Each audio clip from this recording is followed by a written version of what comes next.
نہیں میرا ہوتا ہے موضوع آج کا ہے، اس کے اوپر ماتم آپ نے 3.5 مہینے بعد جا کے یہ مستقل ہے، ماتم کی بات نہیں ہے، یہ ایک حکومت کی ناکامی ہے، عوام سے اظہار یکجہتی ہے، اس سے پہلے بھی کرتے آئے ہیں۔ پی ڈی ایم اگر حکومت کے 4.25 سال ختم ہونے کے بعد متحرک ہو، یہ حکومت کی ناکامی ہے اپوزیشن کی؟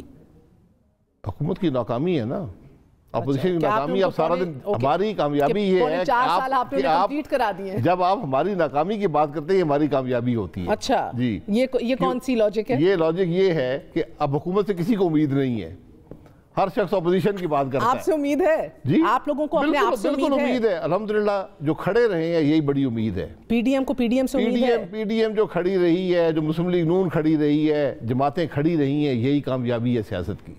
آپ نے ملک کی سیاست کی بات کرنی ہے، ہر چیز کا ایک وقت ہوتا ہے۔ ملک کی مشکلات ہیں، ایک حکومت ناکام ہو چکی ہے، حکومت الیکشن چوری کر کے لائی گئی، ہائیبریڈ نظام بنایا گیا، حکومت کو ایک سیکنڈ چھوڑیے، ہائیبریڈ نظام بنایا گیا۔ اس لانگ مارچ کی لیجیٹیمیسی اور اس کی سسٹینیبلٹی بہت انحصار ہے اس کا پاکستان پیپلز پارٹی کا پی ڈی ایم میں ہونا، اے این پی کا ہونا، تمام حزب اختلاف کو اکٹھے ہونا۔ پیپلز پارٹی تو اس دفعہ آپ کے ساتھ نہیں ہے، جب تھی بھی تو آپ یہ اچیو نہ کر سکے، اب نہیں ہے تو کیسے اچیو کریں گے؟ اچیو کرنے کی بات نہیں ہوتی، اس پہ 9 جماعتوں کا آپ بھول جاتی ہیں۔ 9 جماعتوں کا اتفاق تھا کہ لانگ مارچ کیا جائے مارچ کے مہینے میں پچھلے سال، اور اس کے بعد استعفے دے دیے جائیں۔ پیپلز پارٹی نے کہا کہ ہم اپنی سینٹرل ایگزیکٹو کمیٹی کے پاس جائیں گے، ہم نے کہا بے شک جائیں۔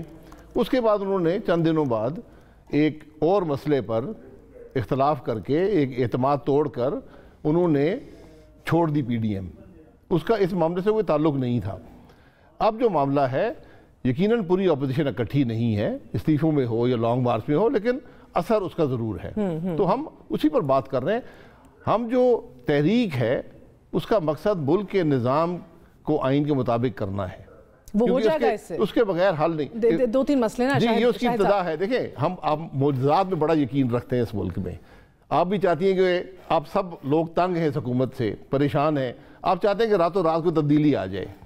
نہیں سر، کام کریں گے تو آئے گی نا، آپ کام کر رہے ہیں، کام کر رہے ہیں، الحمدللہ آج سیاستدان اس ملک میں کھڑے ہیں، آج سیاستدانوں نے مقابلہ کیا ہے ہر قسم کی ظلم کا، ہر قسم کی بدترین حکومت کی دشمنی کا، اس سے مقابلہ کیا ہے۔ اب ایک بات بتائیے جی میری یہ گزارش ہے کہ سیاست جو ہے وہ اتنی آسان نہیں ہوتی کہ ہم ہر روز تبدیلی، یہاں ہمارا مقابلہ کوئی آئینی نہیں ہے، ہمارا مقابلہ اس نظام سے جو آئین کے مطابق نہیں ہے۔ اس لیے یہ ایک جدوجہد ہے ملک کے نظام کو آئین کے مطابق کرنے کی۔ زرداری صاحب تو آپ کی کمٹمنٹ سے ہی کے اوپر ہی سوال آج اٹھا گئے ہیں نا کہ آپ اس زمین سے ہی وابستہ نہیں ہیں، زمین پہ ہی موجود نہیں ہے، تو آپ کی کون سی کمٹمنٹ ہے؟ یہ بات پہلے بھی پی ڈی ایم میں ہوئی تھی جب وہ آن سکرین تھے، میاں صاحب بھی آن سکرین تھے، انہوں نے کہا تھا اس ملک میں آئیں گے تو ہم استعفے دیں نا، ہم اپنی نشستیں خالی کر کے گھر بیٹھ جائیں، جیل چلے جائیں اور آپ باہر بیٹھے رہیں۔ آج ایک بار پھر انہوں نے کہا جو اس زمین پہ نہیں ہے۔ پارٹی کے سربراہ ہیں، میں زیادہ بات نہیں کرنا چاہتا، آدمی اپوزیشن میں ہو تو اپنی بات کرے، کسی پر ایسی بات کرنا مناسب نہیں ہے۔ نہیں آپ جواب دینا، مناسب میں جواب کی ضرورت نہیں ہے، جواب کی ضرورت نہیں ہے، اور یہ فیکچولی کریکٹ ہے، Nawaz Sharif is not in the country. ان کو جواب جو ہے آپ جس ملک کا دستور بدلنا چاہ رہے ہیں اس کے اندر تو آپ کا لیڈر موجود ہی نہیں ہے۔ ہمارا لیڈر یہیں سے جیل سے گیا ہے، ہمارا لیڈر جیل سے آیا تھا، مفرور ہے، کانوکٹ ہے، جیلوں کا مقابلہ کرنا وہ بھی کر لیں۔ میری گزارش سن لیں، سر کم آن، میری گزارش سن لیں، کم آن کی بات نہیں ہے، اشتہاری ہے نا۔ زرداری صاحب کو پرسوں اشتہاری ہیں تو پکڑ لینا یار، نہیں زرداری صاحب غلط کیا کہہ رہے ہیں؟ اشتہاری زرداری صاحب غلط یہ کہہ رہے ہیں کہ ایک پارٹی کے لیڈر ہیں، ایسی بات کرنی ہے تو سیاست کے میدان میں مقابلہ کر لیں۔ جواب پرسوں مل چکا ہے، 133 کے اندر آپ نے جواب پرسوں مل چکا ہے، ٹھیک بہت کم مارجن سے ملا ہے نا، کہاں وہ سر 5000 ووٹ سے کہاں لے گئے، آپ کے ووٹ بینک سے کھایا، جدھر بھی کھایا۔ کم مارجن ملا ہے تو پھر اللہ اس طرح کی کامیابی ان کو اور میسر کرے۔ یعنی گروتھ، اب وہ کہہ رہے ہیں ہمارا رخ اور فوکس اب پنجاب کی طرف ہے، آپ اپنا حلقہ چھوڑ کے آپ پنجاب سے لڑیں۔ بالکل ان کا حق ہے کہ پاکستان کے ہر حلقے سے مقابلہ کریں، لیکن یہ بات جو آج انہوں نے کی ہے، ایسی بات ایک پارٹی کے سربراہ کو نہیں کرنی چاہیے۔ میں صرف یہ کہتا ہوں، غلط بات کیا ہے اس میں؟ یہ باتیں بہت سی ہو سکتی ہیں، ہم اس گیم میں نہیں پڑھنا چاہتے، ہم ایک چھوٹی سوچ کا مقابلہ چھوٹی سوچ سے نہیں کرنا چاہتے۔ میاں صاحب آئیں گے واپس؟ میاں صاحب بالکل آئیں گے۔ کب آئیں گے؟ علاج کروا کر۔ زرداری صاحب نہیں، مگر زرداری صاحب کو آپ لوگوں کو ہیڈ آن لینا چاہیے، یعنی کہ میرا زرداری صاحب سے مسئلہ کوئی نہیں ہے، نہ میرا پیپلز پارٹی سے کوئی مسئلہ ہے۔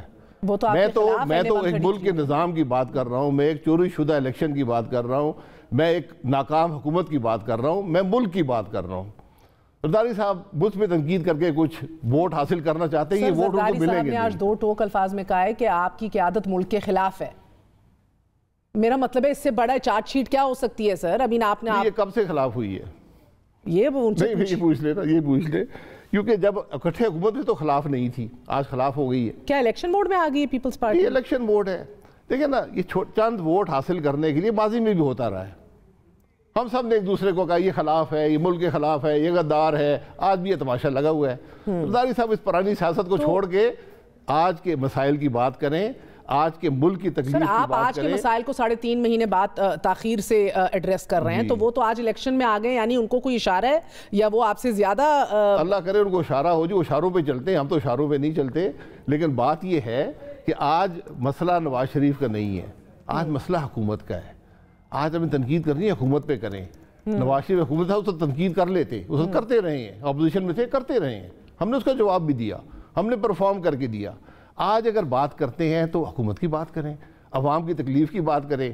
آپ الیکشن ہار کے آگے کہتے ہیں. بہرحال یہ ان کی سوچ ہے, مجھے اس سے کوئی اچھا, مگر پی ایم ایل این تو تبدیل ہو گئی نا سر. کل کو جو پی ایم ایل این اشاروں پہ چلتی تھی آج نہیں چلتی. وہ کہتے ہیں اشاروں سے ہی ملک سے باہر جاتے ہیں, اب اشارہ ملے گا, ڈیل سیٹ ہوئے گی تو واپس آئیں گے. ایک سے سر پی ڈی ایم کے اندر بھی یہ خبریں آ رہی ہیں کہ مسئلہ یہی رہا. پہلے تو نواز شریف صاحب نئے D G I S I کو چیک کرنا چاہ رہے ہیں کہ ان کا کیا موڈ ہے, تو اس کے مطابق لاہ عمل طے کیا جائے. بیکاز ایک پریسیڈنٹ جو بقول آپ لوگوں کے ایک پریسیڈنٹ ہے ابھی جو فیض صاحب گئے ہیں, اس کا وہ پریسیڈنٹ فالو نہ ہو, آپ کی لیڈرشپ یہ دیکھنا چاہ رہی ہے. دوسرا, استعفوں کے اوپر ابھی بھی ذرا سا اختلاف ہے. میں آپ کو مشکور ہوں, آپ نے 10 منٹ ہو گئے, ایسا ہی ہے. ابھی تک عمران خان کا نام لے لیا. سر آپ سے میں آپ کی بات ہے, آپ یہ کہہ رہی ہیں ملک ڈی جی ایسا ہی چلا رہا ہے. اب یہ کہنا چاہتے ہیں, آپ کہتے ہیں مریم نواز شریف کہتی ہیں, کیا مطلب؟ مریم نواز شریف نے چند حقائق کی بات کی ہے, میں آج کی بات کر رہا ہوں نا. ہم ڈی جی ایس آئی کو دیکھ رہے ہیں, 3 سال یہی بات ہمیں سمجھاتے رہے ہیں. آج ہم سوال کر رہے ہیں تو آپ کہہ رہے ہیں کہ آپ ہم نے سمجھایا ہے کہ ہمارے ساتھ کیا ہوا, اور اپنی زبان میں نہیں سمجھایا کہ اس اسلام آباد ہائی کورٹ کا جج کیا کہہ رہا ہے, اس ملک کا سپریم کا چیف جسٹس کیا کہتا رہا ہے. اس کی ویڈیو بھی ہے, اس کی ایفیڈیوٹ بھی آیا ہے. ہم نے یہ بات کی ہے. ہم آج بات کر رہے ہیں ملک کی, کہ ملک کے نظام کو آئین کے مطابق کر رہا ہے, اور ہمارا کسی سے کوئی جھگڑا نہیں ہے, ہمارا کسی سے کوئی دشمنی نہیں ہے, نہ کوئی مزاحمت ہے, نہ کوئی مفاہمت ہے. ہم آئین کی بات کرتے ہیں. آئین کے مطابق ملک چلے گا تو آگے بڑھیں گے, نہیں چلے گا تو یہی ہوگا جو آج آپ کے ساتھ ہے. پیپلز پارٹی نہیں چاہتی ملک آئین کے مطابق چلے؟ ابھی تک بات کی ہے کبھی انہوں نے؟ مجھے دکھا دیں, ویڈیو دکھا دیں. زرداری صاحب نے بات کی ہے ان کی؟ کھل کے نہیں بات آپ کر رہے ہیں, آپ کہہ رہے ہیں ابھی تک ویڈیو دکھا دیں. ٹھیک ہے, نہیں, میں کہہ رہا ہوں دکھا دیں نا. نہیں کی.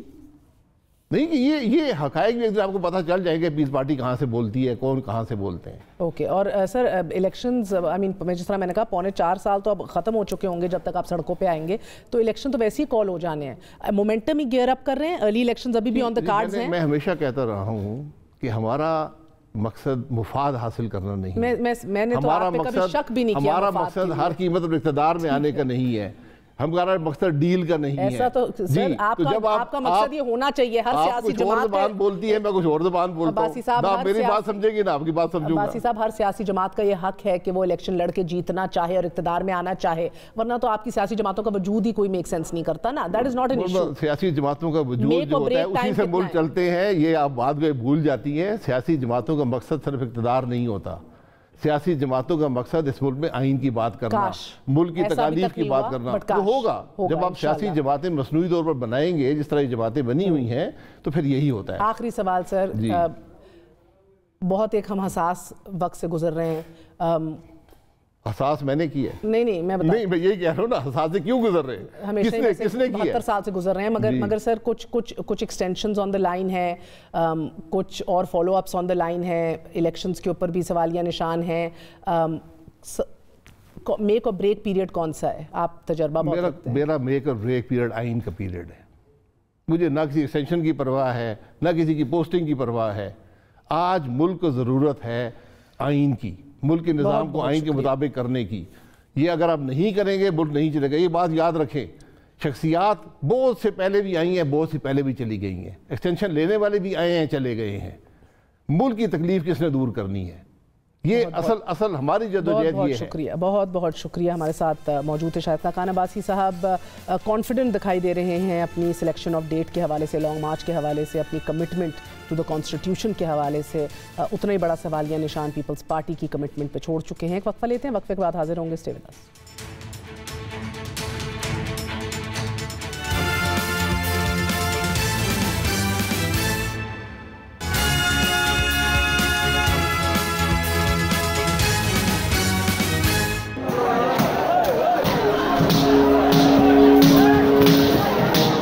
سے اس کی مرمت کی اور بالآخر اسے واصل جہنم کر دیا. شہر گل کے خس و خاشاک سے خوف آتا ہے, جس کا وارث ہوں اسی خاک سے خوف آتا ہے. کبھی افلاک سے نالوں کے جواب آتے تھے, کبھی افلاک سے نالوں کے جواب آتے تھے. ان دنوں عالم افلاک سے خوف آتا ہے. رحمت سید لولاک پہ کامل ایمان, رحمت سید لولاک پہ کامل ایمان, امت سید لولاک سے خوف آتا ہے. دل مغموم, زبانیں گنگ, سوچیں منتشر اور جھکے ہوئے سر کے ساتھ آج سری لنکن شہری پریانتھا کمارا کا تابوت سری لنکا روانہ کر دیا گیا. ناظرین, سفید چادر اور زرد پھولوں میں سجا ان کا تابوت جاتے جاتے اس ریاست کے لیے کئی سوالات چھوڑ گیا ہے. قوم گزشتہ 3 دنوں سے شدید سکتے, ڈپریشن, عجب مخمصے کا شکار ہے. نبی مکرم صلی اللہ علیہ وسلم سے محبت اور عشق رکھنے والا ہر شخص سانحہ سیالکوٹ پر غمگین ہے اور ہر امتی شرمندہ بھی ہے. ہر عاشق رسول رنجیدہ ہے. سری لنکن شہری پریانتھا کا جرم مبینہ طور پہ یہ ہمیں بتایا گیا کہ فیکٹری سے مذہبی پوسٹر اتار دیے. کچھ غیر ملکی کمپنیز کے وفد نے وزٹ کرنا تھا, دورہ کرنا تھا فیکٹری کا. پریانتھا نے مشینوں کی صفائی کا حکم دیا. ملازمین نے مشینوں سے مبینہ مذہبی سٹیکر نہیں اتارے تو بطور فیکٹری مینیجر پریانتھا کا جرم یہ کہ وہ خود آگے بڑھا اور اسے سٹیکر اتار دیے. ذرائع کے مطابق فیکٹری ملازمین مینیجر سے پہلے ہی خوش نہیں تھے کیونکہ پریانتھا بطور مینیجر ایک سخت مینیجر بتایا گیا. ورکرز نے توہین مذہب کا الزام لگا کر پریانتھا پر تشدد شروع کر دیا اور دیکھتے ہی دیکھتے ایک ہجوم نے فیکٹری کا گھیراؤ کر لیا. پریانتھا کی جان بچانے کے لیے اس کے ساتھی اسے چھت پر لے گئے مگر ہجوم نے پیچھا نہ چھوڑا. پریانتھا کو چھت سے نیچے پھینکا گیا اور پھر ہجوم نے اس غیر ملکی شہری کو لاتوں, ٹھڈوں, ڈنڈوں سے تشدد کر کے ہلاک کر دیا. مگر جنونیت کی آگ ٹھنڈی نہ ہوئی. لاش کو گھسیٹ کر وزیرآباد روڈ پر لایا گیا اور لاش کو آگ لگا دی گئی. دل خراش منظر یہ کہ سینکڑوں لوگ یہ منظر دیکھتے رہے, ویڈیوز بناتے رہے اور جنت و جہنم کا فیصلہ سناتے رہے. اسی اپنے جڑا فورمین نو کہیا کہ یار غلط ہویا ہے تینوں کو معافی منگی. اگوں جڑا نا گلاں کردا نس گیا اندر تے پھر اپنے رل مل کے جڑا نا کٹھے ہوئے ہیں اونوں جلیل خوار کر کے نا واصل جہنم کر چھڑے. جس نے جو بھی کیا غلط ہی ہے, ٹھیک ہے, تو وہ کہہ رہے ہیں کہ ٹھیک ہے ہم بات کرتے آگے ہیں. تنہائی کا حال تھا وہ بھی ساتھ آیا اور ہم نے یہ احتجاج کیا, پھر اس کو نا جو نتیجہ تھا اس کو ہم نے ادھر دلا دیا ہے.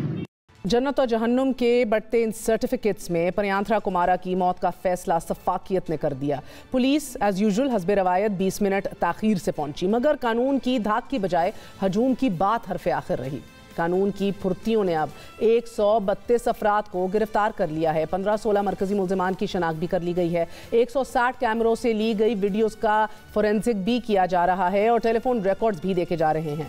ناظرین, فیکٹری ملازمین کا ڈیٹا بھی موجود ہے پولیس کے پاس. FIR میں دہشت گردی کی دفعات بھی شامل کر لی گئی ہیں مگر ابھی پریانتھا کے تابوت کے پھول بھی نہیں مرجھائے تھے کہ ملک کے وزیر دفاع سے جذباتی بچوں کا کھیل سمجھنا شروع ہو گئے. وجوہات آپ کو بھی پتہ ہے, بچے ہیں, بڑے ہوتے ہیں, اسلامی دین ہے, سوچ زیادہ ہے, جوش میں آ جاتے ہیں, جذبے میں کوئی کام کر لیتے ہیں. اس کا یہ مطلب نہیں کہ یہ کیا تو یہ ہو گیا. اگر یہ جذباتی بچوں کا کھیل ہے تو 2017 میں اسی ختم نبوت کے معاملے پر شیخ رشید جیسا زیرک سیاستدان بھی جذباتی ہو گیا تھا. تب ہدف میاں صاحب کی حکومت تھی, اس لیے شاید شیخ صاحب اس نظام کو ہی آگ لگانے پر تل گئے تھے. یہ گناہگار کھڑا ہوا اس نواز شریف چور, ڈاکو, لٹیرے, بے ایمان, کرپٹ, تو رسول کی ناموس کو چھیڑے گا, اس ملک کو آگ لگا دوں گا.